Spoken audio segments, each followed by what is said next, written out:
Gumby's. Oops. No, you're right.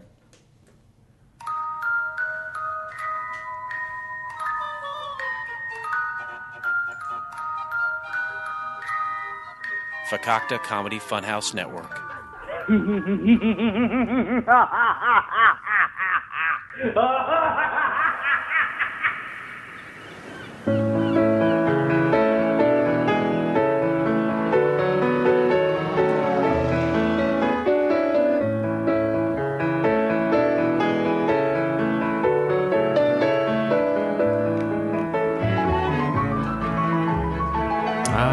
Yes. Welcome all of my friends to Couch Pilots, the show that dares to fly into the unknown territory of awful television pilots of the past. My name is Jason, a.k.a. the Black Bastard, and across from me is Captain Philip Restisher. Good evening. What's up, baby?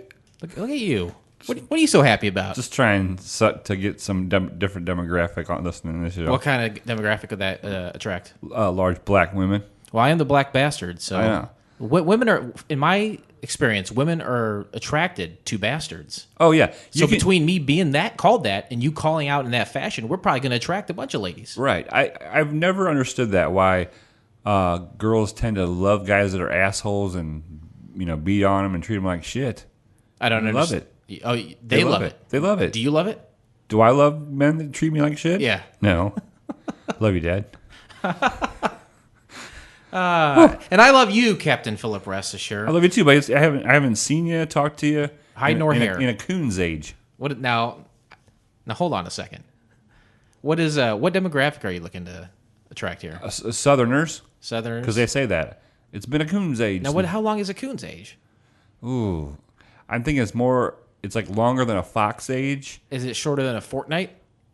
Ooh, that's a good question. If any of our southern listeners will write in or call in and tell us how long a coon's age is. There's only one southern listener. I mean, unless you go to the deep south of Australia, you're talking about Tyler in Mississippi. Right? Yeah. Okay, Tyler, give us some feedback. Fan fiction. Fan fiction that includes the definition of a coon's age. Oh, coon's age. That's not racist, is it? A coon's age? People say that. I don't know. You mean to Google it? No, that's for Tyler. Don't take Tyler's jobs away from him. Right.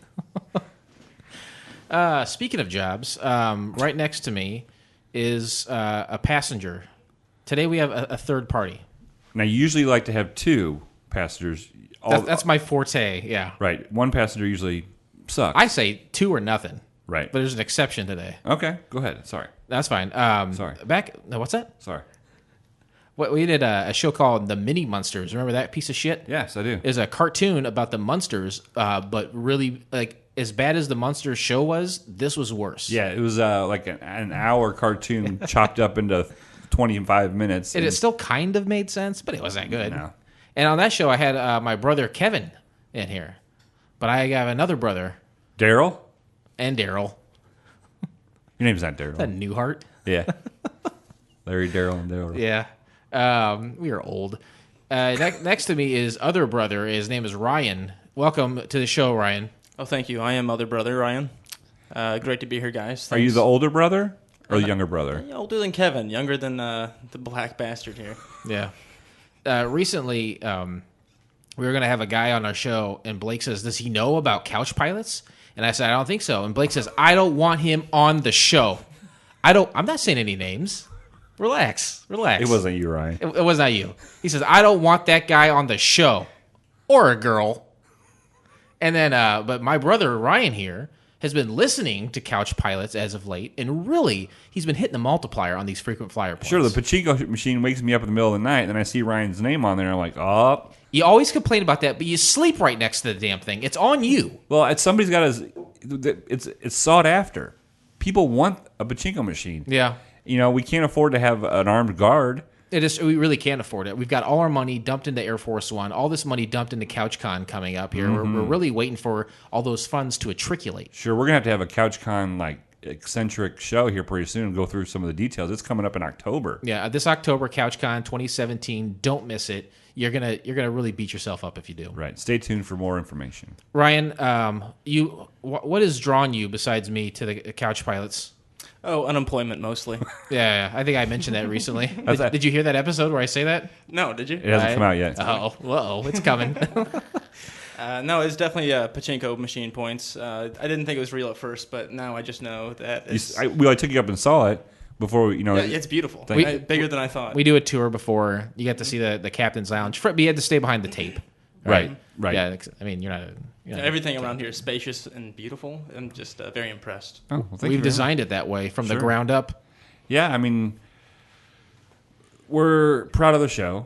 Sure, we're proud of Air Force One, but I tell you what, I'm really proud of that captain's lounge. Oh, it's our safe haven, right? Yeah. Oh, it's where all the party happens. Yeah, that's where all the parties happen. Now, see, if you would have been able to go to the other side of the tape, you could have did some of that blow that you saw laying on the table, and the strippers were all sitting there on the other side of the tape.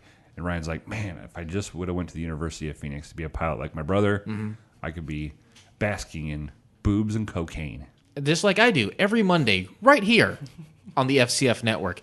Ryan, this is not too late for you. You can still be a captain. I would be happy to take you under my wing, figuratively. The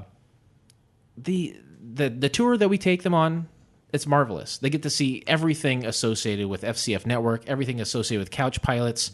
You got to meet DSJ? Yeah, you got to meet him. How was that for you? And I don't even have words for that experience. It was just wonderful. Most people don't have words for that experience. I find it ironic that you have had 2 of your 3 siblings on the plane, and I have had none of my siblings. I was going to say, you've had my siblings on the plane, too, because you've been here. Right, no, I'm saying my own siblings. Your own, okay. You just got one sibling, though, right? One real sibling and a couple of half-siblings and a couple of step-siblings. I thought you were going to say imaginary or something. You keep in contact with happy with any of your half or step? Happy Flappy? Underscore. That's the Instagram star whose clit is really long. Oh boy, you can hear it whistling in the wheel. It was like this. Jesus. I think that's right there enough for some people to turn it off, turn the podcast off. That's kind of a visual gag. Yeah, folks at home, you should have seen what he was doing here. He stood up. He did not do what you think he did. It's the worst one. I don't even know what we're talking about. Just the siblings. Yeah. Oh, do you keep in contact with any of your half siblings or step siblings? I had a half sibling who I had not talked to or seen in about 25 years contact me saying, hey, just trying to touch base with relatives, trying to... I was like, cool, we should meet up. He's like, yeah, we probably should. And then I never heard back from him. Why would you ghost him? That's how that works. He doesn't contact you and then ghost you. Yeah, that's like the ultimate anti-ghost. He's like, you contact somebody just so you can stop contacting Maybe them. he's in like a ghost off with somewhere else where he's starting these conversations and then ghosting up to rack up ghost points. It could be frequent ghost points. I don't know what happens. My whole family is a bunch of idiots, so I don't know.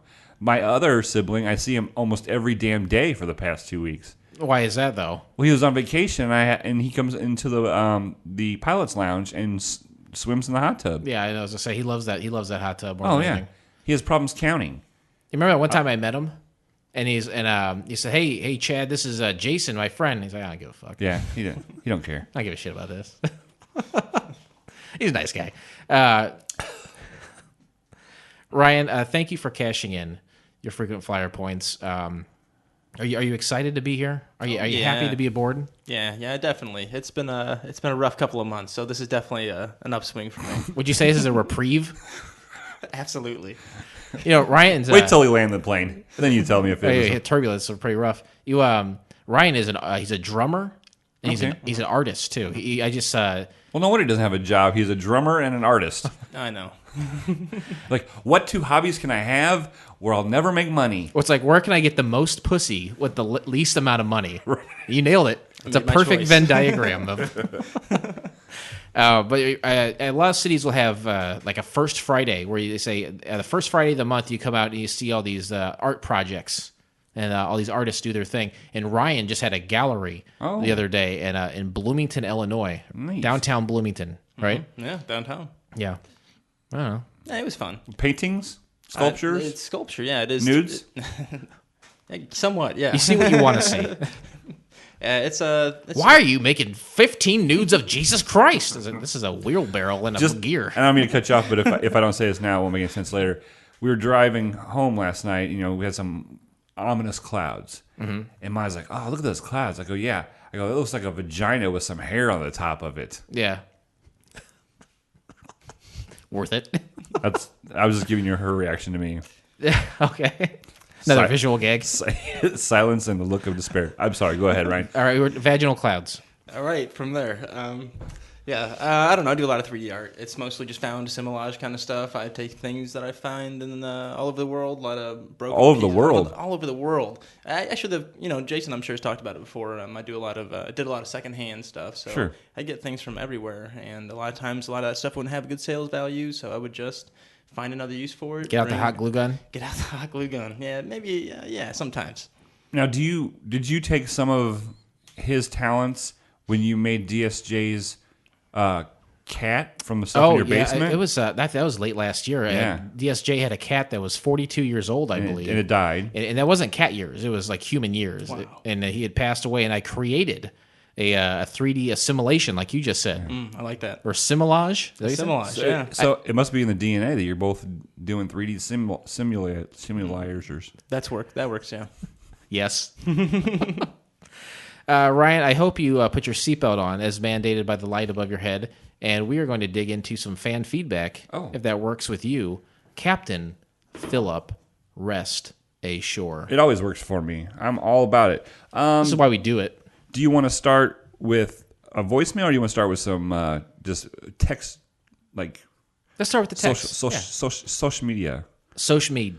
Social media. We got so much on here. Let me go all the way back. I'd love to hear all the social media. We have a whole bunch, so we're gonna actually have to let's split it up. This was from our good friend Didi. Oh, from Down Under. Down Under. And it says, hello, my captains. I think I have found an Aussie show for couch pilots. Well, yes and no. Yes, it fills the conditions of only ever being played once. Not even that. During the broadcast, the owner of the network rang up and said, get that shit off my station. It cut immediately to an ad and then to an episode of Cheers. Oh, good. And cheers to you, Didi. Cheers, mate. It says, I have added the Wikipedia link, but I'm unable to find the full copy. Copy that actually aired. It's part of an Australian Urban Mysteries now. It's called Australians Naughty Home Videos. Oh boy! I did send you this link. Have you been able to find? I'm still working on it. I found a link. I'm still getting it galvanized, classically blue, and sending it through the pachinko machine. Okay, so we are working on that. It's working overtime.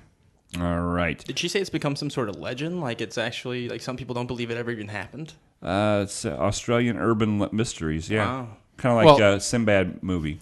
Oh yeah. Yeah, I refuse to believe any of his movies happened. Wasn't it Sinbad? Yeah. He had the baggy pants and he was on another world, right? Right. And he was in First Kid, supposedly. Didn't he? Was that where he played a genie? No, that's Kazam. That's Shaq. Yeah, that was Shaq. He's a genie in a bottle. You got to rub him the right way.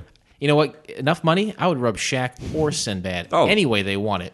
I would rub Shaq with those little back warming icy patch things. Icy Hot. He loves Icy Hot. He loves it.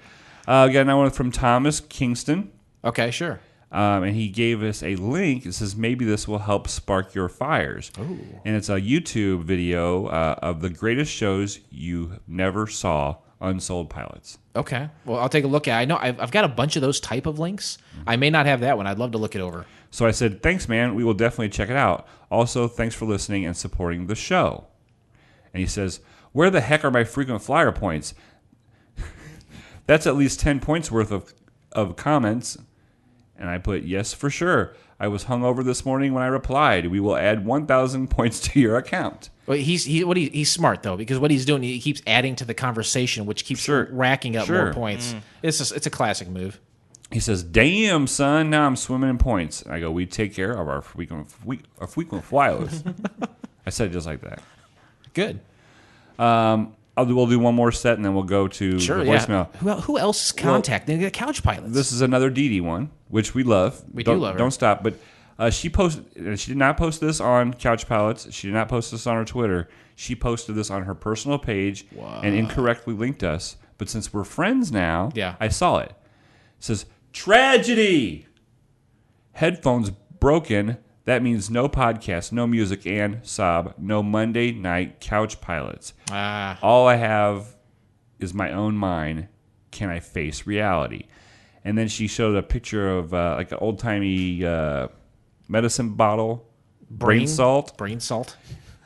And so then I said, hey, I copied that link onto ours page. I said, hey, Couch Pilots, frequent flyers, help this girl out. Help her get through the day. Absolutely.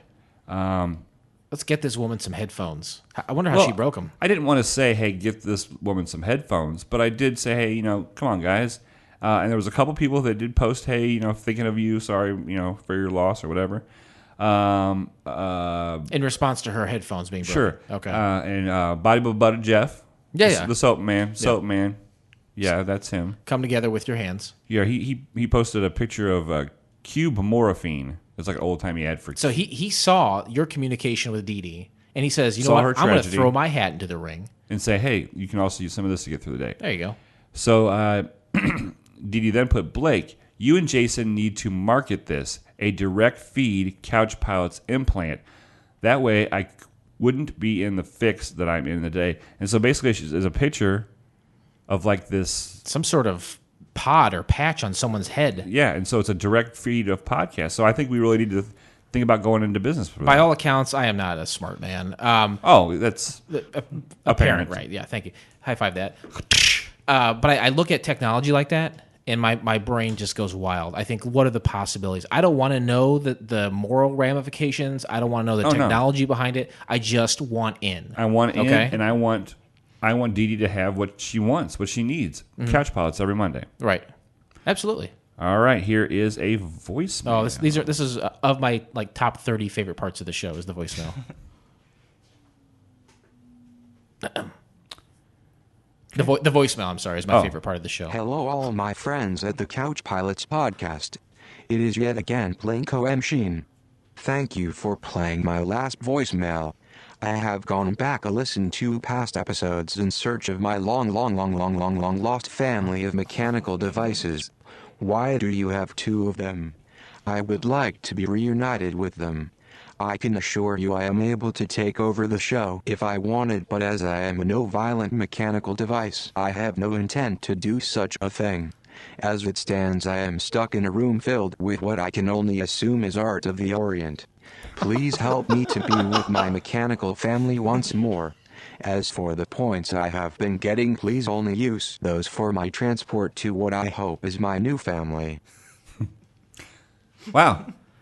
Plinko M. Sheen. We had got a couple voicemails. Yes, we've gotten a couple.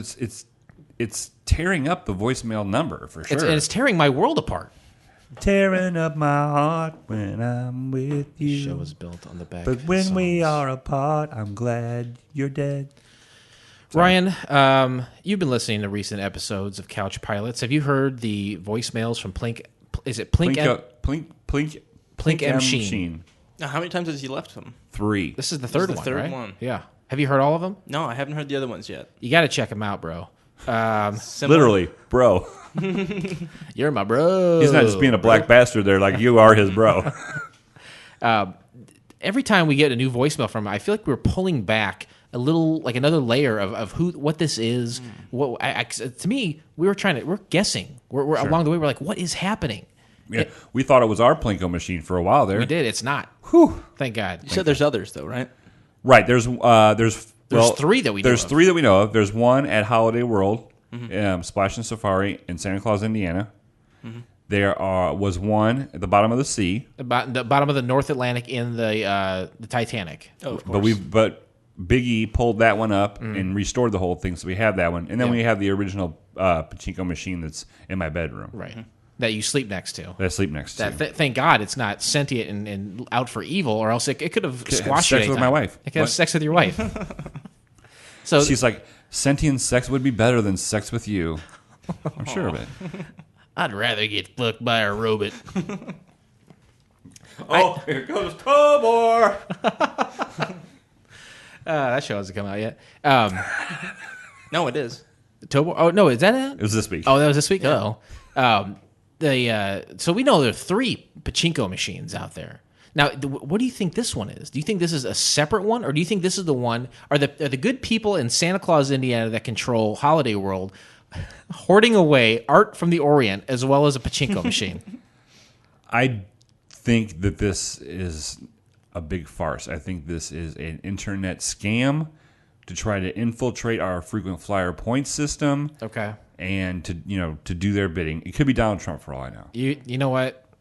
Could be an ex-wife. You burst my bubble, but you're right. I'm glad you did, because that honestly is a logical approach to it. Where I had my hopes real up, I was like, "This is incredible. We could have something." But you're probably right. It's probably just some sort of troll. Arabian prince wanting you to give. I'll give me $1 million, like half my fortune. Yep. You get those emails. I'm sure it's just something like that. That's like when they when you get a call and you say hello, and they're like, "Is this Black Bastard?" And you're like, "Yes." Then they hang up. Next thing you know, your credit's ruined because they've used your name and you saying yes. Yeah. Could it be? It could be exactly that. I don't believe that it's another. Ryan, have you ever been internet scammed? No, and I didn't even know that was the thing that you just said. Oh, That's yeah. just terrible. Have you ever internet scammed somebody? No, again, I'm in your bloodline, man. Not smart enough. Okay. All right. Well, there you go. Have you ever marked up the price on a piece of furniture and made an outrageous profit on it? Yes. Okay. Then you're an American. America. Yes. And you know what? As far as I'm concerned, we're on American soil, Yes, but ma'am. not for long. Ladies and gentlemen, the captains have turned on the fasten seatbelt sign. When you want your airplane pilots and failed television pilots in the same place, couch pilots. Was that French? I am a quarter French. Which quarter? The left leg. That's why you walk funny. Yeah, that's why I walk like a lady. Today we discuss the pilot episode of Pryde of the X-Men from the year of our Lord, 1989. Great year. I think that was a centennial. 1989 was a centennial. So America at that point was 100 years old. 17. Yeah, 1989. Okay. 1980. So this is America's centennial, right? We had the coins. We had the T-shirts. Yeah. We had the comet. The Buick Centennial. Yeah, Remember that? and there was a comet that came by that same year. It was called the Liberty Comet. Yep, and that guy had all those guys wore Keds and drank poisonous Kool-Aid to die to join that comet in outer space. Is that correct? Exactly. Yeah. So, all hail America. All hail America. 1989 rolls around. Was it 1989? 1989. Okay. I was 8 years old. Whew. You were 8? I like to think about how old I was when this pilot Sure. came out. That's what I like to do. I was 14. So I was in my tweens. You were a tween. Ryan, how old were you? Not a twink. Oh, that's what I thought you meant. No. Because you're pretty hairless anymore. Hairless Joe Jackson. I'm sorry, Ryan. I didn't mean to interrupt you. 2. I was born in 87. He's a young man. Bragger. The Simpsons came out in 89, though. Oh, yeah, that's right. Well, their own series started. What's that? Their series started. The series did start. Okay. And as of the release date of this episode, this guy right here is about a week away from being 30 years old. Nice. At which time you'll probably kill yourself. It's all going to go downhill from there. Just learn from experience. Yeah, absolutely. You're looking at 2 over 30s right here. I was like, you're going to look just like me in a couple years. So enjoy whatever this is that you have going on right now. Enjoy it because it's fading fast. I used to look just like you. All right. Literally. Yeah. So we found out what ages we were. Did you get that? Literally, yeah, because we're the brothers, right? Because you both look like sperm. We both hold on a second. We both look like sperm. No, you both looked like sperm at one time. I guess, yeah. You did too, Yeah, we all look the same. We all come from the same seed. Well, not brother. what you gonna do, brother? When the black bastard comes through. So we know how old we were when this pilot was released. That's super important, right? Definitely. Something else, like our bodies, you're 14, 8, 2, but now we got to get our minds back to that time, right? Mm-hmm. Let's put our minds back in 1989 by discussing some things that happened in that year in Egypt a 4,400-year-old mummy is found in the Great Pyramid of Giza. That'd be cool. I don't remember that, but that would be cool. Giza. I feel like that happens a lot. I don't feel like that's a big thing. I think there's a You think lot they of mummies out they- there. There's a lot of mummies, There's a lot of mummies. like Tom Cruise. Yeah, Brendan Fraser. yeah. Fraser Beam. How many? I always thought there was only like 4 or 5 like real pyramids in Egypt, but obviously there's thousands of them because they keep opening the doors. It's just the sand keeps moving around, and then once the Nice. sand moves, like, oh, there's another one over there. That big sand dune was a pyramid the whole time. Would you guys want to be mummified? Yeah. Yeah, why not? Why the hell not, right? Well, would you be buried with all your riches? Can you list those riches? Okay, next segment. I want when I die, I want them to put all of my organs into ornate jars. Yeah. That's what they do to mummies, right? And then they scramble their brains. Yeah, with like a big toothpick or something. Yeah, Yeah. I don't know. What do you know about mummies? There's a band called the Mummies. Here Come the Mummies. Yep. Yeah. What is that band? They're just funny songs, right? Bob and Tom band. Yeah, I think so. They just dressed up in mummy costumes. Why the hell would they do that? And so they can tour with Casey and the Sunshine Band and come to the limelight. Yeah. I don't really want to be mummified. I want to be cremated. You've really given this a lot of thought, I can tell. Oh, I spend 60% of my day thinking about how I want to die. So not just that how you want to die, not necessarily how you want to be buried, but just Well, a large it- portion of your life is consumed by your I mortality. mean, it's, Kumba Matata is one and the same, right? If you're Yeah. going to think about No, dying, exactly. you got to think about I got to think about how I want my family to take care of what's left. yeah, Hakumba Mataba, right? What a wonderful Brendan Fraser. No worries.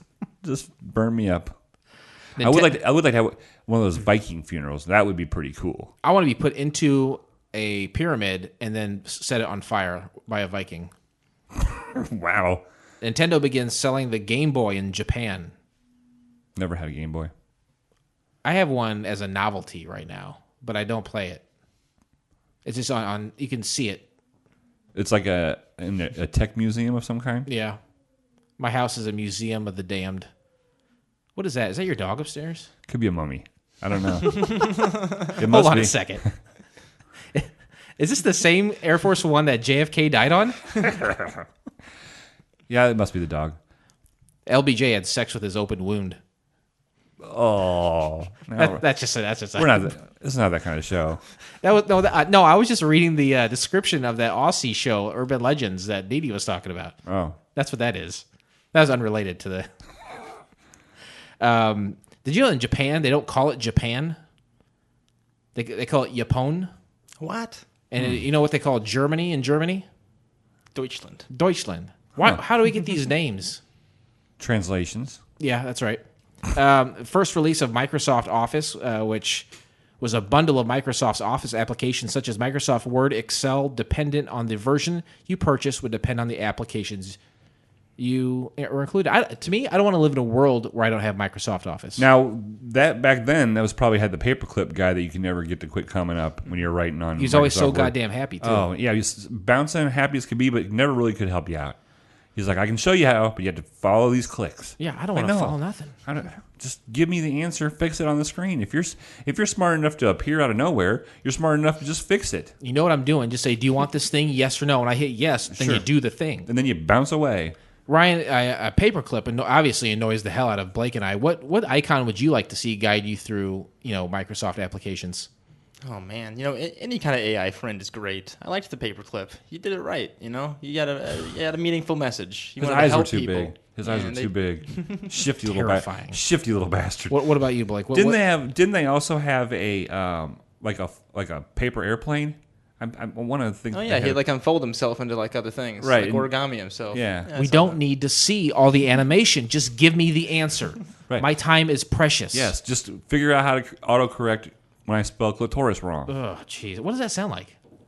When I misspell clitoris. God, that's awful. Ryan, why did we choose to watch Pryde of the X-Men? I always ask our guest. Probably because it fits the criteria, I'd imagine. That's very good. Now name the criteria. Oh boy, all three. Yeah, all three. You can do it, Ryan. All right, number one, failed pilot. It actually aired, but didn't have to air. It exists, but was never actually signed on as a series. Yes. Oh, keep going. This is tough. You know, I like it when people do that. They'll say something and they'll go, yes, and then like, yeah. It's like super obvious they're reading your face to change their answer.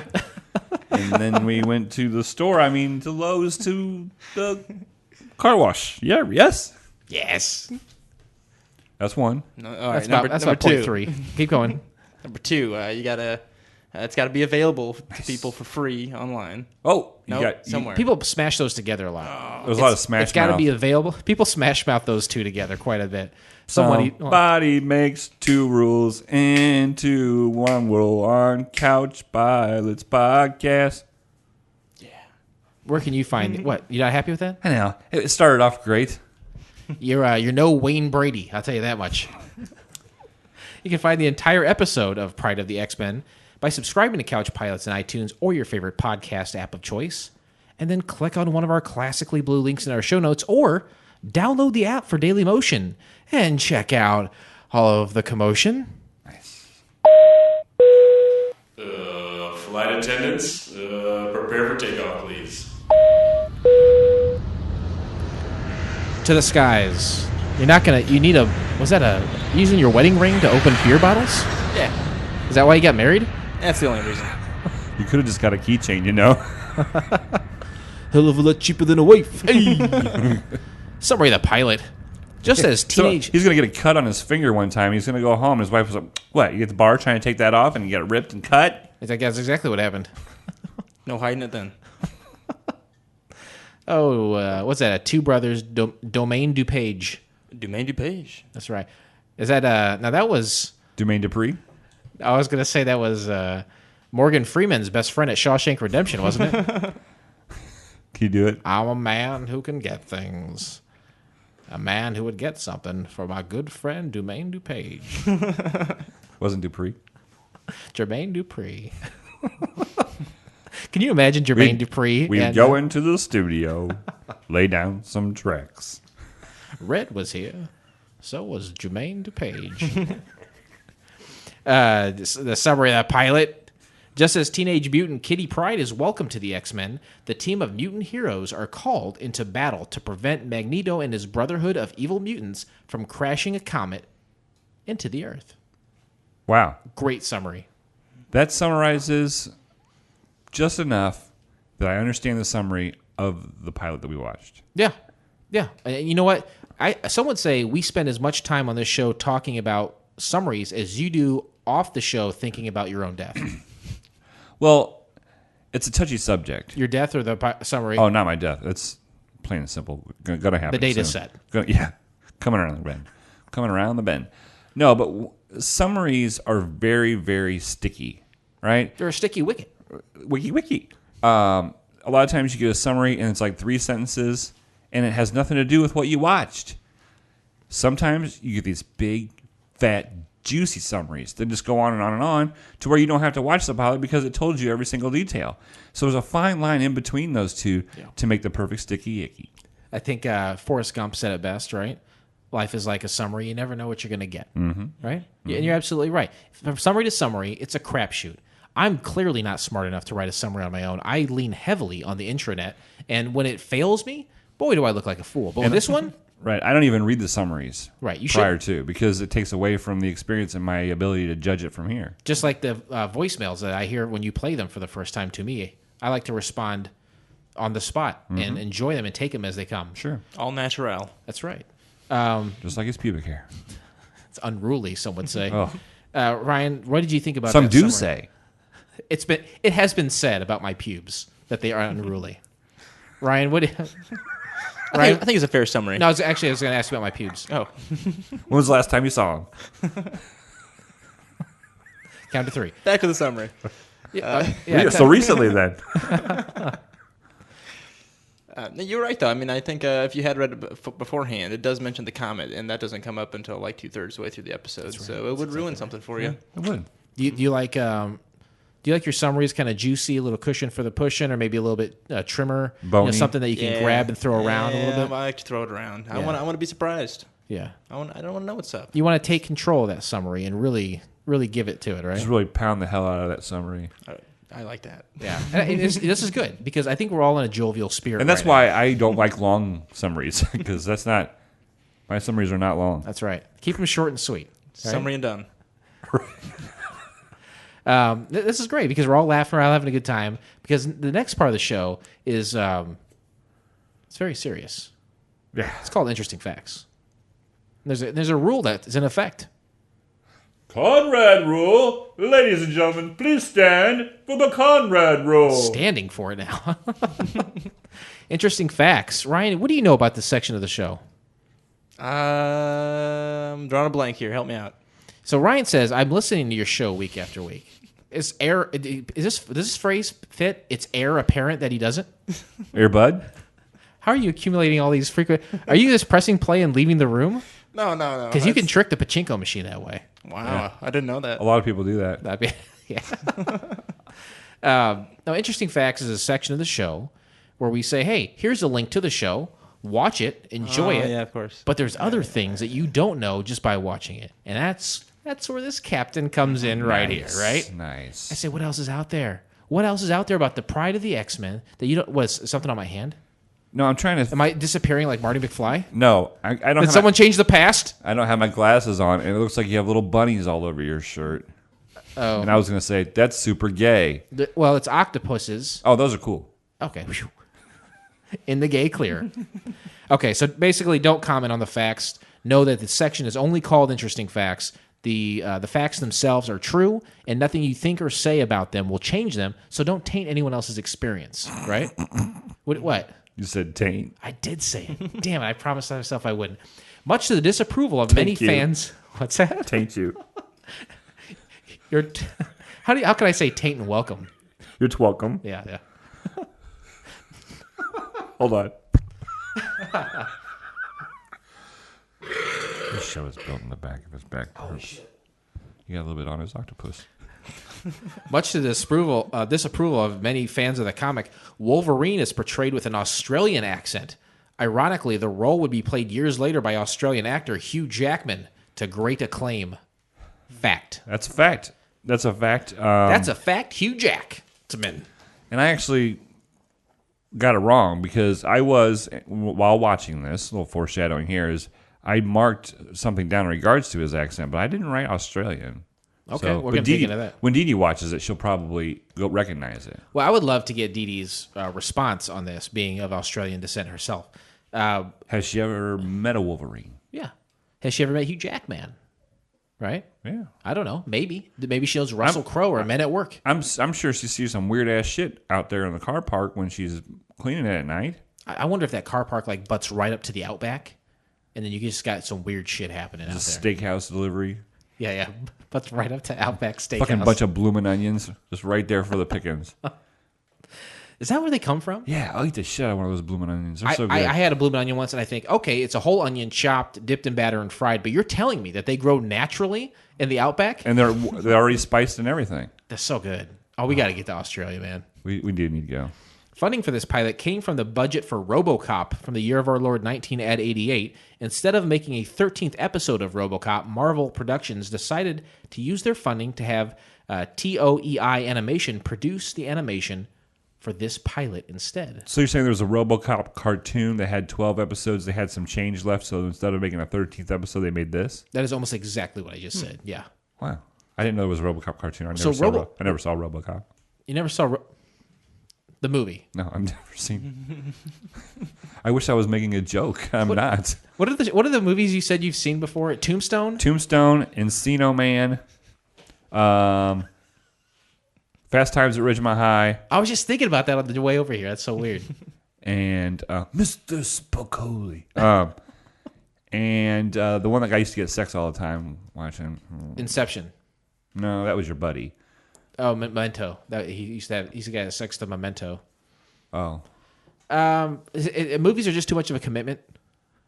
Is that right? You can't sit down for an hour and a half? You can't sit still? No, I just think as a kid, I was too busy playing. And But it's not like once you're done being a I kid, it's had like, a- no I more had a- movies. a Teddy Ruxpin. You put a cassette in his ass? Oh, you're damn right I did. That's not the only thing I put in his ass. Ho ho! Pop-Tart, hello, you sick fucker. The series. Yeah. Yep. You know what they should do?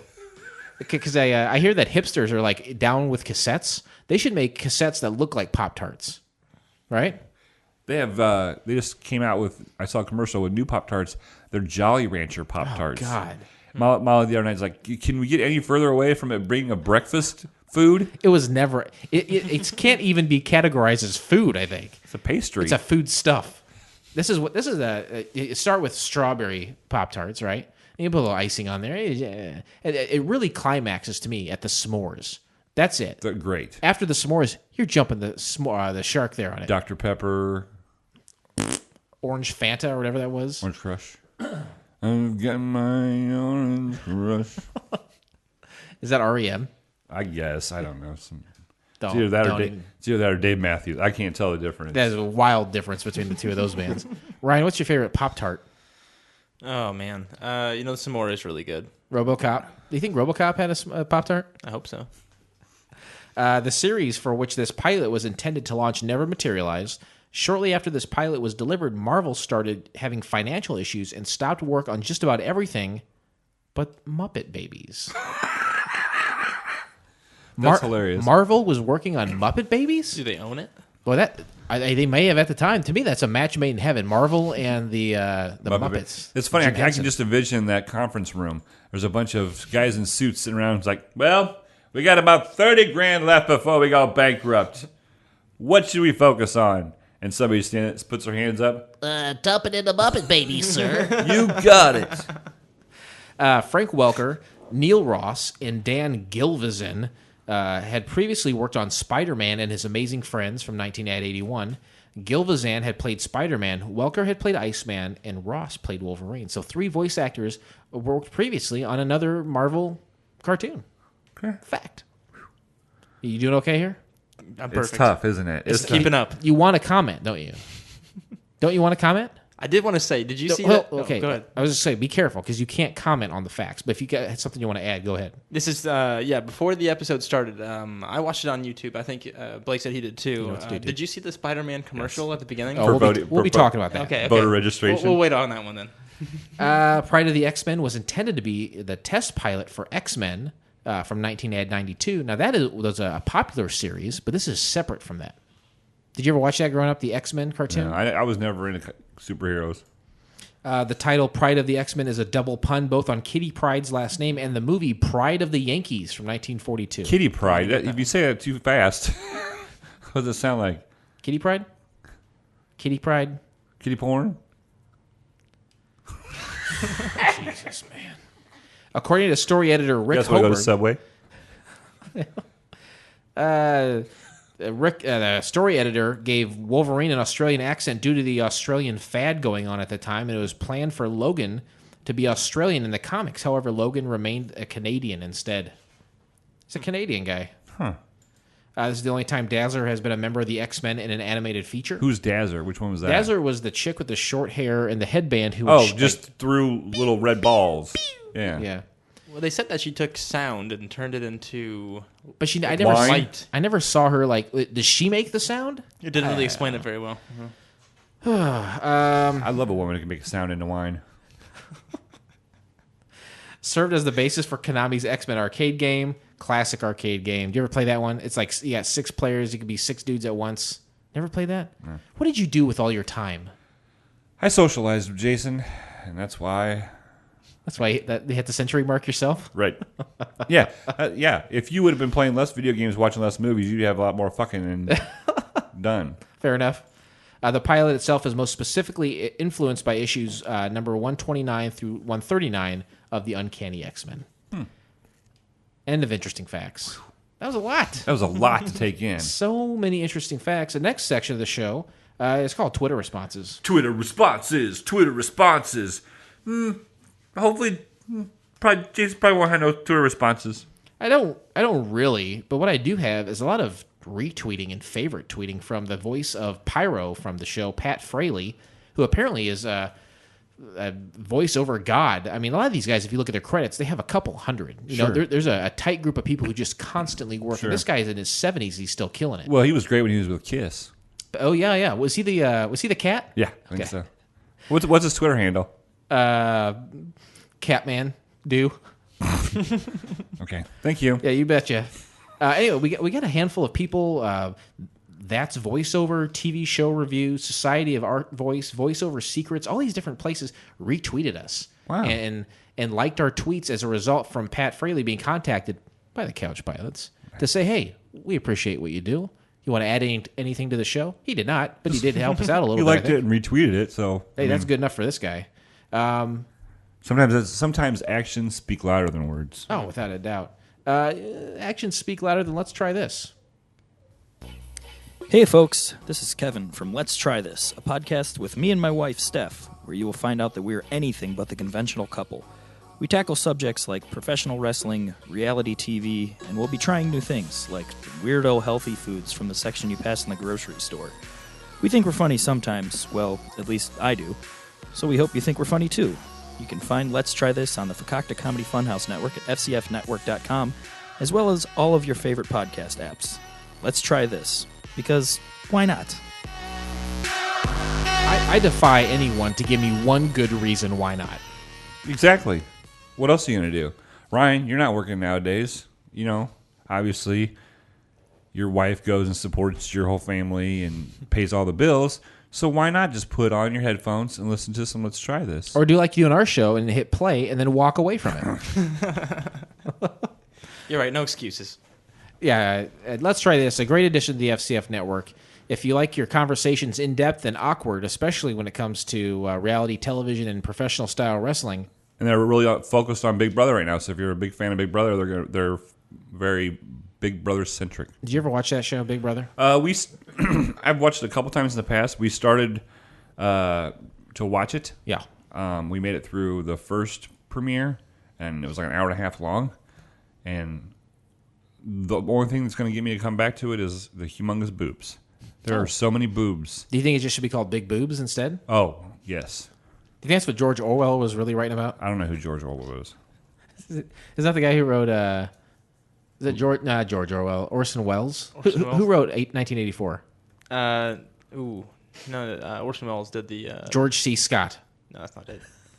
Yeah, I know who you're talking Patton. about. I can't remember. Oswald? Patton Oswald. Patton Oswalt. He wrote 1984. Okay, let's break down the pilot. Now, we touched on it briefly earlier, but right before the show starts, there is a live action...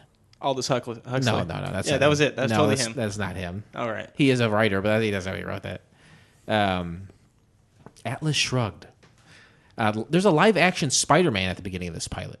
It's a shot with, I think it's completely black behind him, but it's a Spider-Man, and he's talking about registering to vote, right? Yeah, this country's only going to get better because of voting for your local elections. So, and there's Spider-Man is for kids, I think, especially in '89. But he's telling people to vote. Is he telling kids to vote and get registered to vote? Is Spider-Man promoting voter fraud? Actually, I think he is, because in it he actually, hanging upside down, signs his own name to it as Spider-Man, and I think that he might be voting twice. Once as Peter Parker and once as Peter Parker. What about once as Miles Morales? Oh. Just like the Russians. Do you know Miles Morales? No. He's the ultimate Spider-Man. He's not in the Ultimate Universe. Oh, okay. Whoops. He says you can sign up at participating video stores. Right. What the fuck is he talking about? That's where I go to register to vote. Now enjoy this cartoon, you fucking kids. Tell him Spider-Man sent you. Yeah. Yeah. He could be arrested on the spot for being a crazy person. Do you guys remember the song by Another Bad Creation called Spider-Man? No, will you sing it for us? Spider-Man climbing the walls with superhuman power. They really had a song? ABC had that song? You can play it if you want. Fuck yeah, I'm going to play it. Okay. Keep on going, fellas. I'll bring it in. Bitchin' intro, as far as I'm concerned. X-Men. The music. X-Men. Yeah. Yeah, but they would say X-Men, something about a dick or something. What were they saying? It's like X-Men, X-rated porno. Kitty Pryde. Get it, Brian. They're talking about Magneto and his hordes. So they're pretty much like setting up the show for Within the song, yeah. Actually, I was pretty impressed by that. They actually did take all of the scenes from the intro were just from that single episode that had been made, and I thought it looked not pretty uncommon for these failed pilots. Yeah, and I thought it looked pretty good. I think they used the scenes pretty well. It was action oriented. It had me pumped up for the show to start. And then it does start, and it's narrated by Stan Lee. Yeah, the whole time. Stan Lee is the man most credited as being the Marvel mastermind. He's still alive. He's well into his 90s. As the time of this recording, his wife died this past week. And that's why I felt bad tweeting him about this, asking for inside info. Because moments later, I find out his wife is dead. Her name is...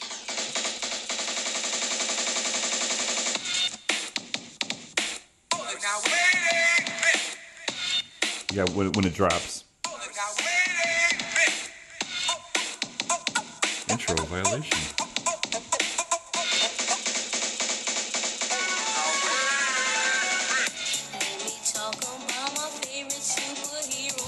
Wow.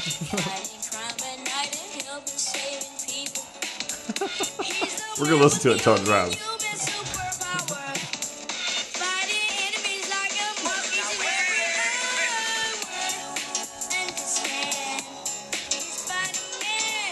All right. How's that? You know what? That's worth the $9.95 a month I pay for Spotify. There you go. Wow. So how do you know that song? Was that a single? I had that was from the first Another Bad Creations CD. But was it a single or was it just on the CD? It was a song on the CD. I just remember it. It's not spelled Spider-Man. It's spelled like the black way. The Spider? Yeah, Spider-Man. Well, R.I.P. Joan Lee and R.I.P. ABC, Another Bad Creation. Stan Lee, he lives in a very black and white world as far as I'm concerned, because I said, hey, Magneto's evil. He's a bad guy. And the X-Men are the good guys. That's subjective, you know? Mm-hmm. I don't think Magneto rests his metal-clad head at night and thinks I'm a bad guy, right? Most of the time in the X-Men world, I would agree with you, but in this specific pilot, I'm going to disagree. Okay. Because his whole premise in this pilot was to destroy the whole goddamn world. Well, he wanted to get rid of humankind because they had oppressed the mutant kind, right? This is the eternal struggle between Charles Xavier and Magneto. Well, and another thing is, it even shows, and this kind of goes along with, I'm skipping ahead, but there's at one point where some of the X-Men mutants save a black family, and they tell them to get out of there because they're a bunch of fucking mutants. Well, they're scared. They were racist toward mutants. Yeah, that's fair. I'm sorry, that just really bothered me. No, I can tell you're sweating profusely. So this is the 45th thing I have written down, but I'm saying in the first 3 minutes. Now, who were those people anyway? Black people. I know, but in the show, what were they doing? It doesn't matter, Ryan. They were just there.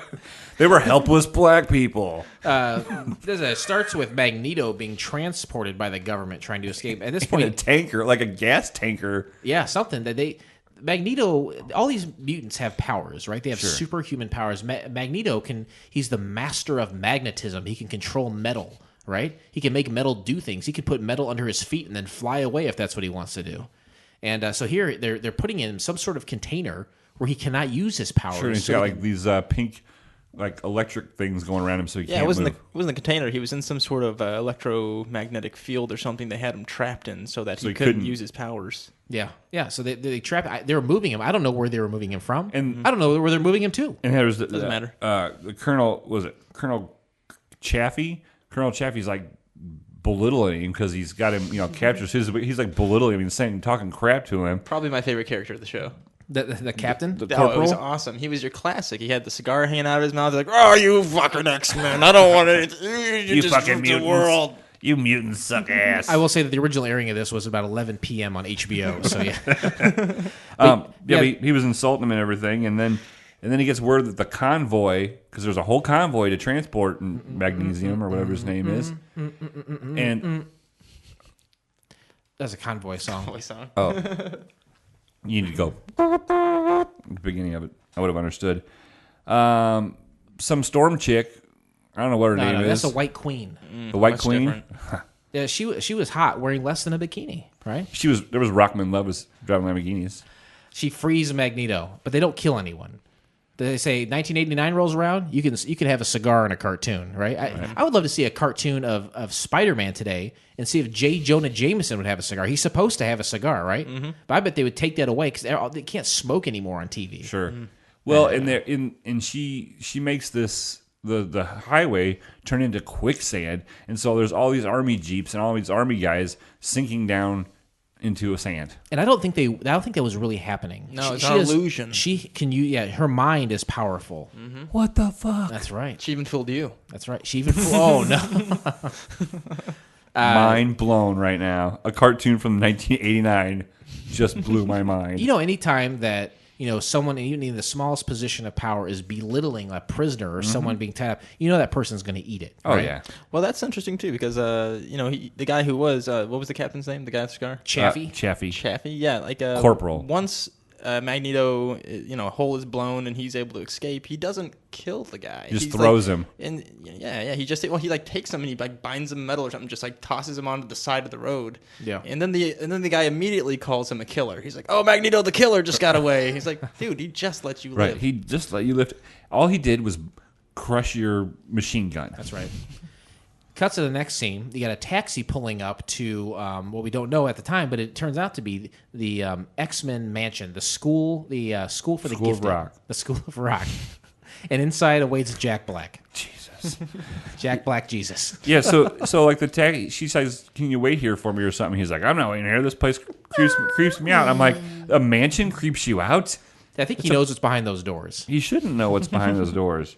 It could be Hugh Hefner for all he knows. Yeah, you're right. That could have been the Playboy Mansion. What I thought was, and so yeah, she goes in and right off the bat they said this is Miss Pryde. She can walk through solid matter. Yeah. And Stanley, I think, is again kind of given us. He narrates a couple of times. Any little gaps in the show, he'll fill Right. in.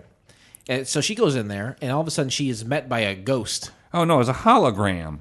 I thought it was just like I thought it was Professor X. I think like, it's a mental projection. Guys. That's exactly right. A hologram, guys. That's what I call a ghost, brother. Okay.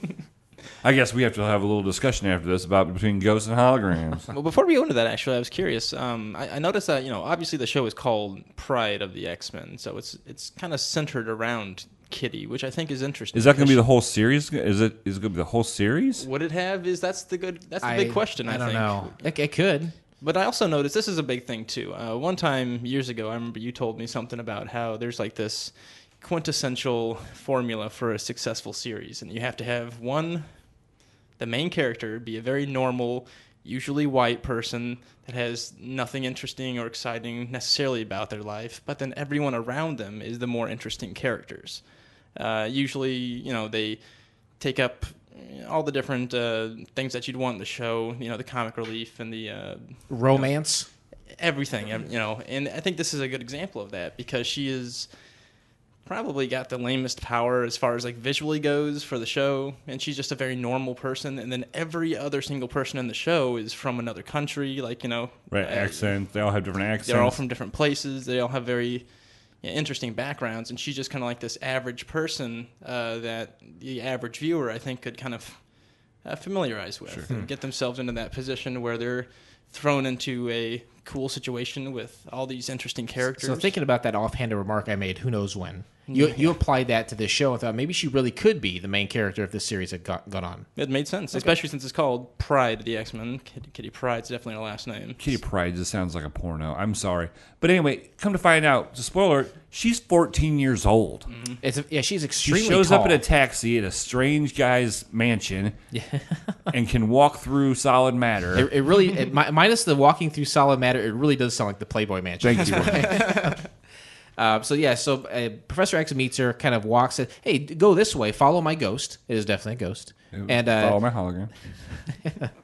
And he kind of tells her about the mansion and what they do. He really lays it all on the line very fast. Oh, and what I like about it is it's his big, huge computer in the behind him is like showing a ESPN highlight reel of all the X-Men and what they can do. Yep. He shows. He said, "This is Cerebro. This is what I use to communicate. It amplifies my powers. I can communicate around the world to different people. And here's the danger room. And they go through the X-Men team one by one. 14-year-old mansion, danger room. Yeah. Isn't that one of Elvis Presley's rooms? Right, exactly. I was walking in Memphis. So then he goes and he introduces all the X-Men and goes through their powers. It's a great way to introduce you to all the characters with a quick scenario of, hey, this is what they're... And it shows them in action, right? Mm-hmm. So who do you got? You got Cyclops. What is his power, Blake? He has one eye. Yeah, one. To be honest, I don't know any of these. He's got one big eye. Colossus. What's his power, Ryan? Indestructible when his shield is up or whatever he's Is he the silver guy? Yeah, the silver guy. Dazzler. That was the one we talked about with the sound. He can bedazzle a bunch of jeans in a split second. Vajazzles, yeah. Vajazzler. Nightcrawler. What does he do? He can morph from one place to the other. Yeah. Like invisible. But teleport. Teleport. Excuse the fuck out of me, nerds. This is just like, what was that Doctor Who bullshit? You guys are going to be all fucking Marvel comic nerds on me. We got Wolverine, of course, right? Sure. What does he do? Well, that's interesting, too. In this episode, usually you think about Wolverine with his healing powers. Obviously, he's got the claws, which he does have, but they didn't mention the healing powers at all in this episode. They did say that he had the ability to smell out and track Magneto at some point in the episode. They did say, yeah, you're right, they did say that. Which is weird. And then you got Storm. Why would you need to do that? I don't know. I guess for that part of the episode. Magneto period blood. You can smell it. What about Storm? That's the last one, right? Yeah, lightning, weather. She can control the weather. Weather control. Yeah. In general. Yeah. So excuse the fuck out of me again. Blake, it's officially called weather control. So Kitty's up in the danger room watching all this, and then Nightcrawler pops into the danger room. And he's like, "Hey, how you doing there?" And she's freaking out because he looks like a monster, Yeah, he doesn't have like 5 fingers. He only has like 2 or 3 fingers on each hand. like a Ninja Turtle. Is that scarier than the whole projection thing that just occurred though, that she just experienced? Is that weirder than that? On par. It'd be pretty weird to see an old man in a wheelchair ghost, right? Yeah, but she was more scared of the Nightcrawler by far. Yeah, she was freaked out by him. I think it was his voice and the way he kind of came up to her was like, "Hey, little girl." He was a little touchy-feely. He's Why kind don't you go to my danger room? Nobody will hear you in this mansion. So Kitty like freaks out and she phases through the computer and it kind of jacks it up a little bit. Some stuff happens and she's right in the middle of all the X-Men. She meets them and then you got an alert, right? Something's going on and he's like, "Hey, this is a mutant alert. We got to get out of here and help out whatever the hell's going on." And then they get in spaceships. Yeah. You're fucking X-Men. Why are you getting in spaceships? They've always got cool ships. They should just be able to fly. I'm going to nerd out here and say that their ship is called the Blackbird. Is that right? Oh, yeah, that's right, yeah. Down came a blackbird. Okay, sorry.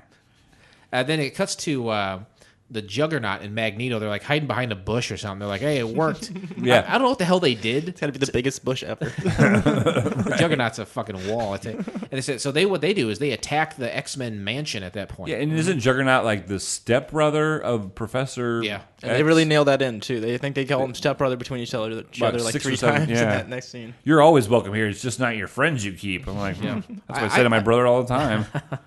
I personally love the Juggernaut. I don't know about you guys. His thing is he's not a mutant. His power comes from magic. Did you guys know that? No. I'm going to stop right there. Fucking nerds. Hey, why don't you guys fuck 100 girls? You won't know all this bullshit. Sorry. Will I be as happy as you then? Touche. I take it back. So you got Juggernaut, which makes me very happy. And Magneto attacking the mansion, and out of the ground comes like a bunch of laser beams. They have this whole arsenal to protect the mansion, and then the Juggernaut's like, fuck everything, and they just run right through it, right? Right. So they're running through that. They get to the mansion. They say, we're here to steal a mutant power circuit. And all you got is Professor X in a wheelchair, and then there's a new girl who's been there for 35 seconds who can phase through walls. He's like, take the circuit and run. Right. She's like, I didn't fucking sign up for this shit. It was a good plan, though. It really worked. They got everyone out of there in no time. The bad guys' plan worked. Yeah, exactly. Oh, yeah, for sure. The X-Men are easily duped, if anything. Meanwhile, the X-Men race to a deep space observatory where the Blob and Pyro are, and this is where that black family is being held hostage. Sure. I think maybe he was like the father was like a scientist that worked there or something. His family is visiting or something. I think so. But they're in outer space. Yeah, and then did you guys notice that Pyro has a dildo here? He pulls a dildo out of a computer. No, I didn't see that. Just go back and watch that. To me, it looked like the when R2-D2 was like pulling his little thing Pulling out. His dildo out? Dildo out of the computer. You say potato, I say potato. There you go. So the bad guys have hostages, but then they're I wrote, black people Black people even being shitty to mutants. Yeah, They were, because they're like, get out of here, mutants. And like, we just fucking saved your ass. we just flew to outer space to save you. Right. But so they free the hostage black folk, and then the bad guys hightail it out. They're like, hey, we did what we're supposed to do. We got the X-Men to outer space, all right? And then you got the next scene, they've got like Toad, the Juggernaut, the White Queen, Pyro, Magneto, and then a tiny dragon. You know about this tiny dragon? Yeah, Kitty is often depicted with a tiny dragon, and this was who is it? What's his name? It's got a name, right? Probably. I mean, I just remember seeing pictures of it, but this is just her, kind of intro story for that dragon. It's her entire story in one episode of getting where she needs to be for the rest of the series. Oh, I suppose. So they're all there, and they're like continuing their evil plans, right? Sure. Like you did the thing you're supposed to do. We got this power mutant circuit or whatever the hell that is, like an orb, Right. And now they're going to use it to channel power to make the comet redirect it toward Earth. Yeah. Basically. Magneto has a thing called like Asteroid M, I believe. That's kind of his headquarters, His station. and it's in outer space. Yeah. And from there, they use this orb to redirect a comet so it'll wipe out life on Earth. He must be a mastermind. I mean, that computer technology he had to create whatever the hell he did was amazing. Couldn't he just use his magnetic powers to pull that comet a certain different direction? That would have been smart. They always say how much metal could be mined off of these things. Why can't he control it like that? Mm-hmm. Bullshit. So they go back to the mansion. All the X-Men kind of broke that whole plot line up, didn't I? They see the mansion's in disrepair, and they find Kitty and the professor, and they're okay. Yeah, they were hurt, but they're all right. And Kitty's kind of freaking out right now, and she gets into it with Wolverine. I'm sorry, but in this cartoon, Wolverine acts like a bitch about Kitty joining or being there. And I'm sure this is his whole Logan attitude. He's usually an asshole. Yeah, but he's just bitching about this. And this redheaded 14-year-old stands up to this guy with sharp, razor claws. She's got some balls. This 14-year-old girl has balls. This is the scene too where I see Storm. And I'm like, Storm's looking fine as hell. Oh yeah. I don't know what's going on except everything. Right? I can see all the way to Miami at that point. Mm-hmm. Holy cow. So you go back to Asteroid M where Magneto is, and he's using the power circuit to capture the Scorpio comet. And he says, yeah, you know what? I'm going to wipe out life on Earth. The human beings have oppressed mutant kind for too long, and now they're going to pay for it. And they get some more Stan Lee narration just to kind of keep everybody in check and kind of move the story along. Yeah. I got to say, I don't really get the whole master plan here. So he's bringing up a comet to Earth to destroy all the humans, but then they specifically say that it's going to be like years before all the dust settles and everyone will die. How are the mutants going to survive this? It's not like they have the ability to survive that. Are they going to live in the space station? Yeah, I don't know. I don't know either. Pizza? Yeah. What's the answer to most problems, Ryan? Pizza. So, at this point too, like Professor X is using Cerebro, which amplifies his mental powers, so he can read Magneto's mind. Yeah, but like Magneto's wearing that helmet, and he wears that helmet for the sole purpose of deflecting his shit. So how can he do it? I don't get it. It's a cartoon. Just kind of move it along. Oh, I did want to mention the guy who voiced over Toad, though. I really enjoyed that character. Thought it was a lot of fun. Kind of reminded me of the guy from like Fantasy Island, the plane guy. He kind of had like that. What was that guy's name? Tattoo. A tattoo. Yeah. You mean the little Early Chavez? Yeah, but I'm talking about the guy on the show that you're talking about. His name was Toad, and he looked like a little jester. Yeah. Oh yeah, he kind of sounded like the guy, the Lord of the Rings. Smeagol. The one who always wanted the precious. Yeah. Gollum. That's right. Or maybe the side character from Dracula, who was the original one. The guy who was Brad like Pitt. Yeah, that character. Okay. I don't know. Something like Anyway, the X-Men, they go up into space with their space suits on. What I find very interesting is that like Cyclops, is that his name? Yeah. Yeah. He can have a full space helmet on, but his little red infra light will go through it and still blow I made up. a note of that too. And then Kitty is hiding in the spaceship with her spacesuit that fits perfectly, considering she's only been at the mansion for an hour. And the professor discovers that she's in the ship, and then that's when you learn she's 14. Yeah. It's like this girl's taller than most of these guys on here, and I'm meta-milk boning out, and I find out it's improper. It's an improper boning. Professor, be glad you're paralyzed. You might put your hand in the wrong spot. He's paralyzed from the tip down, is what I heard. Hey-o. I made a note right after that Cyclops is shooting through his health. Like, why you can't do that. And then it's like that one we saw, that one space where they're solar knots. Yeah, they're they're breathing, and all they have is buckets on their head. There's no tubes or anything. You gotta have a tube. So then, this is where like each X-Man faces off against a different mutant. Like You got Pyro versus Dazzler. right. I liked this part. You got Toad attacking Wolverine. And it was Dingo versus Wolverine, right? Well, he calls him a dingo, but his name is Toad. Oh, okay. He's like insulting him. Then you got Juggernaut fighting Colossus. Two beasts. Awesome. Two massive beasts. Strength fight. The White Queen and Cyclops have at it. All right?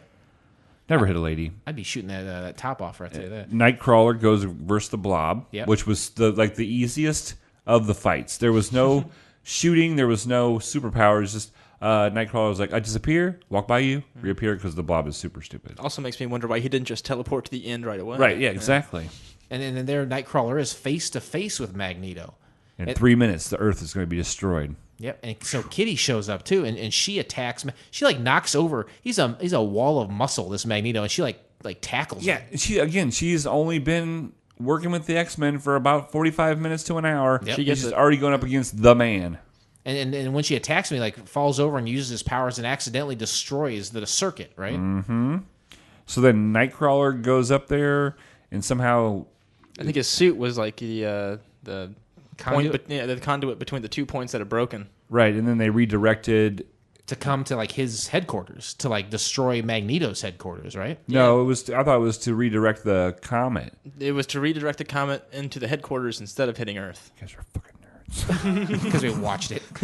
I watched it too, but I only do so much. You don't even have any notes. Yeah, Nightcrawler is helping complete the circuit because without the circuit being complete, they can't redirect the asteroid. Like, you know what? We're going to destroy Magneto's base because he's just going to use it for evil. Right, but the caution is that Nightcrawler is going to die because obviously over time the strength. So then the Professor talks to Nightcrawler using ESP. Mm-hmm. Yeah. Yep. Okay. And he's saying, "Hey, everyone, get out of the ship. Leave Nightcrawler there. I got a plan." He says, "Hey, I'm going to tell you when it's about to hit, and you got to get out of there." And he does. But then he's like out in space Because he's like, "You did it too late." Yeah, at first he said you did it too late, and he's just like, he's gone, he's dead. Right. Like, oh, there he is. Oh no, he's gone. Wait, no, he's not. Yeah. It's like it didn't even say now go. He just is like, "Oh, you're fucking late. You're dead. God damn it. Fuck it." This is a character we can get rid of really easy." The thing about here's something else nerdy is that Nightcrawler will only like teleport to where he can see. So I don't think he can see the ship. So he's out in space. So like he's gonna burn up in the atmosphere, right? Okay. He had to pick a spot because he couldn't. And then they said, and then he's like, "Oh, and he's dead again." Yep, he's dead. And then nope, comes out of the locker. Yeah, those lockers are massive, by the way. I don't know if you saw those. Not only massive, but he was like falling at such a ridiculous speed. How did he stop that inertia before hitting the bottom of the locker? It's impossible to say. Him and Kitty make up. They're best friends now. Yep, best friends. Wolverine doesn't like Kitty, but says, "Well, she's here, but blah blah blah." Just queer, get used to it. And then more Stanley saying, "Well, this fight might be over, but there's always fights between the X-Men and the mutants." That's right. And some would say a never-ending turbulence. Please remain seated as we are now crossing a zone of turbulence. I would say, while not knowing a lot about the X-Men, I know more than most and enjoyed the cartoon as a whole. Spoiler alert. But still, this didn't work. Why didn't Pryde of the X-Men work? Well, I'll go first if you don't mind. Please. It seems to me that Marvel is obviously running out of money. I don't like superheroes. I'm not interested in them. Right. I watch this. I don't see why. I mean, we watched a lot of cartoons on this show, and I can see why they failed. To be honest with you, this is just nerdy superhero stuff. You guys knew what was going on, right? To me, I'm like, why didn't it go? It has to be because of money. It has to be. I was like 10 or 11 when the popular Fox X-Men series was on television, and I watched a lot of that. I think I actually own bootleg versions of it that I don't know if I've ever watched, but I watched a lot back then. So a lot of my knowledge comes from that and limited comic reading. So I was looking forward to this one, but it was definitely a different tone than the X-Men series that I'm used to watching. Why don't you think this worked for you, Ryan? Well, I think Blake's totally right. I think it's definitely because of the money. I think you've got a good series. I think it was very solid. It was a decent story, fun characters. I really liked the animation too. Actually, after I watched this episode, I watched the pilot episode for the series that did work. Night of the Sentinels. That was the pilot episode, exactly. Right. And I did that just to kind of see why that worked and why this one didn't. And I got to say, I liked this episode better. Oh, did you? I did. You know, the other one was okay. It was probably pretty even as far as... Actually, it was very similar as far as story goes. Instead of following Kitty, though, it followed Jubilee. Right. Another teenager that kind of joins into an already existing... So they followed basically the same storyline. But they also just changed a couple of the core characters. But I was going to say, because the X-Men has such a wide breadth of characters that you're only going to pick to keep the story moving. And 5. Yeah, I was going to say 5 to 8 characters at max is what you're going to do. And they chose, and it was a different lineup than the popular Fox one, which I did enjoy the Fox one. As far as the difference between the two, tonally, I think they're fairly similar, not too far off. I don't know that this worked because... God, I really hate to shit on pacing, but I feel like it was almost too much was happening at once. it was a lot. You can have a couple of battles, but there wasn't a lot of logic to it either, you know? And kids aren't always stupid. They know what's up a little bit, right? Well, I think if you're between 5 and 10 years old and you're watching this, the pace is exactly what your mental stability can handle. It's going to always be doing something. It doesn't have to have flow. We're not 15-year-olds watching fucking cartoons, right? What would you do to improve this? There's not much you can do to improve. To me, it seems like a superhero movie that would have been on in the early 90s. Yeah. I mean, it really did. I didn't, maybe not make it so much like, I don't know. Yeah. There's dildos, there's kitty porn, I don't know. Besides that. It's got everything you could possibly want. No, but listen, we've watched a lot of cartoons Yeah. on this, and this was a lot better than a lot of them, even for a subject matter that I'm not interested in. I would totally agree. Let's begin our final descent. Ladies and gentlemen, as we start our descent, please make sure your seat backs and tray tables are in their full upright position. What did other people think about Pryde of the X-Men? We're going to tell you in a minute what we thought. We already told you the interesting facts. We already told you a bunch about it. Well, what do people out there have to say about this show? And you just pull a bunch of nerds that are like X-Men haters, like that have to have like the traditional, and if it's not the original 5, or if Wolverine's from fucking Kentucky instead of Australia, they're going to be all fucking shitty. Is that what you're about ready to read? Well, you tell me. IMDb score. We always guess the IMDb score. What do you guess, Blake? 6.5. All right. And what do you guess, Ryan? Out of 10. I'd assume a 7. Okay. You're closer, Ryan. It's a 6.9 from 791 ratings. But he went over. I was closer without going Is over. this Price is Right rules? Yes. And you've won both of the prize package? What is that called? I don't I know. think he's got to get it within $1,000. I thought it used to be $200, wasn't it? Anyway, Rotten Tomatoes has a score for this. And it said 59% of the audience liked it. Yeah, that's just below. That is rotten, because 60% or higher is fresh in Rotten Tomatoes. Anyway, here's some viewer reviews. Not as great as you'd think, but an interesting team lineup. This one left. This one-time deal left me wanting more. Not bad, actually. More faithful than X-Men Evolution. Not that bad. This is not related to any other X-Men show. A great effort. Funny as hell. So bad it's good. A great start. The end. Because there is never a beginning. Pretty good. Has its ups and downs. Not bad. More praise. Good show. Good introduction. And it goes on like that. People genuinely seem to like this. Now, does it really, like, you guys know a lot more about X-Men than I do? Because we call this nerds 10 times? Right. Is lineup that important? I mean, like, a couple of them said, this line. Does the lineup of the whichever X-Men they're actually talking about make a difference to you in a storyline? Obviously, you're going to have Wolverine every time because he's like the most famous X-Men. Right? I think it's whenever you were introduced to the X-Men. Like, if you just picked up a comic one day and it's been running for 15, 20 years, whoever that lineup is probably going to be precious to you because that's when you were introduced to it. So I would hold true to the ones that I would see on the Fox show and the cartoons because that's when I really was introduced. But I think the original lineup was Beast, Angel, Iceman, Jean Grey, and Cyclops. I think those are the original 5, if I'm not Getting mistaken. close if you're not, yeah. Okay. So to me, it doesn't matter a whole bunch what the lineup is. But overall, people seem to like this. What's your ultimate lineup for the X-Men, Ryan? Anyone with Gambit. This one did not have Gambit, and Gambit, yeah. I'm a huge Gambit fan. The other series did have him in it, and I didn't even care for that character all that much in that series. But I don't know. I think Gambit's a definite. I know it's not going to be in the X-Men, but I've always been a Red Skull fan. I think all his storylines are really cool with Captain America. Okay. I really enjoy that series. But yeah, I mean, you can't go wrong with that with Wolverine. But it seems like the female characters, other than Storm, are going to be pretty interchangeable. You're going to have a lot of change up from series to series. That's true. Yeah. Cyclops always seems to be in it. Blake is so bored by this nerdery. That's fine. Let's just get your rating and be done with it. Ladies and gentlemen, welcome to FCF Airport. Local time is 11:11 and the temperature is 69 degrees. For your safety and comfort, please remain seated with your seatbelt fastened until the captains turn off the fasten seatbelt sign. At this point, I've been bled dry. I have nothing else to give. You look pale. I do. Like a pale ale. Compared to this red shirt, Dale's pale ale? Dale's pale ale. I can give no more. Everything that I know about Pryde of the X-Men has been laid out on a silver platter in front of you. All right? Mm-hmm. And now we rate it. We've feasted on it. We have feasted on. Yes. And you know what? Time for dessert. Based on this, the scoring system set forth by the classic television program from the 1990s, Wings, 7 is the best. That's Brian Hackett. 1 is the worst. That's Roy Biggins. These are the ratings you can give.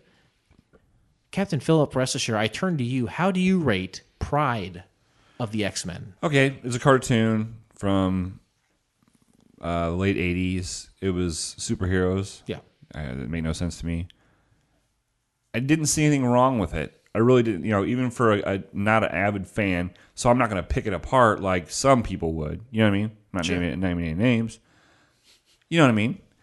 So I'm going to give it a 5. It was decent. Yeah. I don't know why it didn't go to series unless they just didn't have no money. Or Stan Lee was busy doing something else. Yeah, maybe so. Ryan, I turn to you. How do you rate Pryde of the X-Men? I think it was better than most people are giving it credit for. I really enjoyed it. I liked a lot of the costumes. I thought the different accents and voices, as I mentioned before, was a great benefit. I thought it followed the very normal main character that people could really enjoy themselves with and kind of structure their whole view of this environment around. And is he gonna do it? I think it was definitely a 7.5. You can't go higher than a 7. You can't go higher than a 7. Why? Who the fuck do you think you are? Walking on this plane and handing out a 7.5? This is anarchy. This will not stand. I'm gonna go ahead and get another bad creation, spinning back on the tunes. That's my girl by Another Bad Creation. Sorry, you can't do that. You 7. can't. 7 then. You're giving it a perfect score. That's Holy a perfect score. Wow. Oh, God. Incredible. I tell you what, I did. I like this too. We have seen some really shitty animation as far as cartoons go. So, boom, big plus for that. I like things set as much in reality as something like this can be. So it's a little outlandish. The cartoon or the colors of the costumes and stuff are kind of silly and they don't make sense, but it's good for kids. Kids like that stuff, right? Cartoons are for kids, dudes. I know. Fucking nerds. No, I'm just joking. Ryan's like this. Ryan's like, wrong. why do you podcast with Blake? He's a fucking asshole. I'm playing a part. But overall, it was good. There was a lot of action. You got classic heroes. You got classic villains. I thought it was pretty damn good. I'm going to split the difference. I'm going to give this a 6. Okay. To me, there's no reason why this shouldn't have been a series. It wasn't that much of a far cry from the series that took place a few years later. Very similar. Maybe it was a money issue. Maybe they didn't want to pull the trigger on something like this at that time. But to me, why not? Why not? Works for me. A lot of fun, a lot of good. Is that the first guest we've ever had give us 7? Or did Dustin give us 7? I think Dustin gave a 7 Did on the second version of Super Clyde. Okay. I believe. All right. And then did Matt Phillips give a 7 for Bag Boy? Oh, I think He might have. we can't have people on this show anymore. Our bell curve is way out of whack. And with the bell curve out of whack, we close the book on Pryde of the X-Men, never to be mentioned again. Ever. But join us next time, won't you, when we watch the pilot episode of The Adventures of Superboy. Here's a little something to wet your whistle. Jimmy, Clark Kent, and Lana Lang's friend, is ashamed that his father works as a doorman at the Smallville Theater. His opinion changes when Superboy is able to thwart a robbery with Jimmy's father's help. You can find the entire episode by subscribing to Couch Pilots in iTunes or your favorite podcast app of choice, and then click on one of our classically blue links in our show notes, or go to YouTube. Ryan? YouTube. What do you say? Couch Pilots at gmail.com. Couch Pilots Podcast. That's where you go, right? That's all you need to do. That's all you gotta do. Dial a number. People sometimes tune into the show only for the catchphrases. And when you drop the ball like that, like you and I are related. That's what you do, Tube? Is that it? It's close. You know what? It's not it. There's 7 people in the fucking world right now that when you didn't know it went, you know what to do to. They're in their car or their car park cleaner or in Mississippi, and they're screaming for your head. Yeah. Right now they're asking us. I bet as soon as you leave, the pachinko machine's going to go fucking it's just going to nuts, light up. and people will be like, kill that motherfucker. Mummy his ass. It's going to be springs and smoke coming out of the side. I feel like I choose the people that I surround myself very carefully, so I have high expectations. You don't have a choice with me. And when you drop the YouTube like that... You don't know what to do, Tube. What did you say it was? And that's what you do, Tube? I almost like it better. Go to CouchPilotspodcast.com. If you go there, you're going to have everything you need. Everything right in front of you. All of our social media outlets, a way to email us directly. You can play episodes, stream them right from there. Yes, all that stuff. Our links are on there for all the shows and all the pilots themselves, right? The search, you can search by specific things or date or anything. Yeah, it's great. And the only other thing that doesn't have on it is our dial-in number, which is the creme de la creme. That's right. It's 910-PILOTS-1. That's 910-745-6871. You heard the machine, the Plinko M machine. Sure. Which we're still kind of getting to the bottom of what this is all about. I think it's dirty. I think it's dirty. You think it's dirty? Okay. Yeah. I have higher hopes for it, but I understand. You've got high hopes. Hub. CouchPilotspodcast.com. It's the hub. Sure. Go there. Go to FCFnetwork.com for all the FCF Network shows. Let's Try This, Low Blow Podcast, Drunken Lullabies. Yep. Archived episodes. The hit show, Sex with Heather, which his numbers are climbing every month. You got to get rid of that. It's eating you up inside. That's an archive show. You got 26 episodes strong of Sex with Heather. You've got 300 of IBWIP. And there's the song Inside Out. You got 20 episodes of that. Yeah. In-depth conversations with artists about a particular song. Who else is doing that? Nobody. Mark Maron. Besides Mark Maron. The wildly unpopular. Adam Carolla. I don't know if he's doing that. No, I know. Chris Hardwick. Fucking douchebag. I caught him. This is why I listen. You finally caught him. This is why I listen to him every week, because I caught him because he had TJ. What's his name? TJ Miller. TJ Miller on the other day from Silicon Valley. Was on Silicon Valley on Deadpool. Was kissing his ass, saying how great of an idea it was for him to leave Silicon Valley, to do these new ventures. Okay. And then Adam Sandberg was on, and he was fucking ripping on TJ for fucking making jokes about him leaving Silicon Valley. So fuck Chris Hardwick. You finally got him where you wanted him. I'll tell you what, this episode's going to come out after the fact, but Adam Z, I hope when you go to Comic-Con, you see Chris Hardwick and you punch him in the fucking face, because he's a fucking douchebag. Speaking of which, we are available to be on the Nerds Podcast. Or the network. Yeah. All right. I see it happening. Ryan, you sat an entire flight. We went into the air. We discussed a pilot, and then we came right back down. Thank you so much for being here. Oh, it was a pleasure, guys. Thank you. Did you have a good time? Oh, perfect time. Perfect time. Perfect timing. Perfect timing. Beautiful. Blake, anything else you'd like to say to our frequent flyers before we go today? I mean, there's what more is there to say? We had a great flight. Yeah. We're going to go spend some time in the captain's lounge. Maybe let Ryan step over the tape and do a couple lines of blow with us. All right. Hot tub? It's a time machine. Oh. And with that, right? Yeah, that's all I got to say. That's all you got to say? And with that, just offering cocaine to our guests. Yeah, that's what this show really is.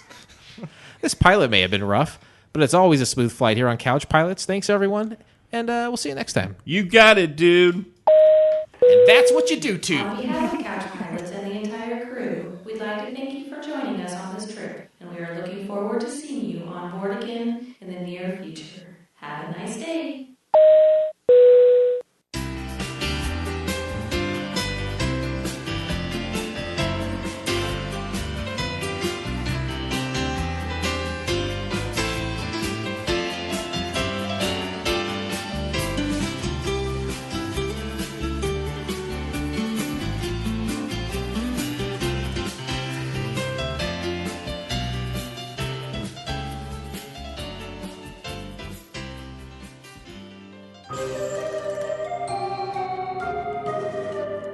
This has been a Fakakta Comedy Funhouse production, produced by Jason Toscher, executive produced by Blake Clayton.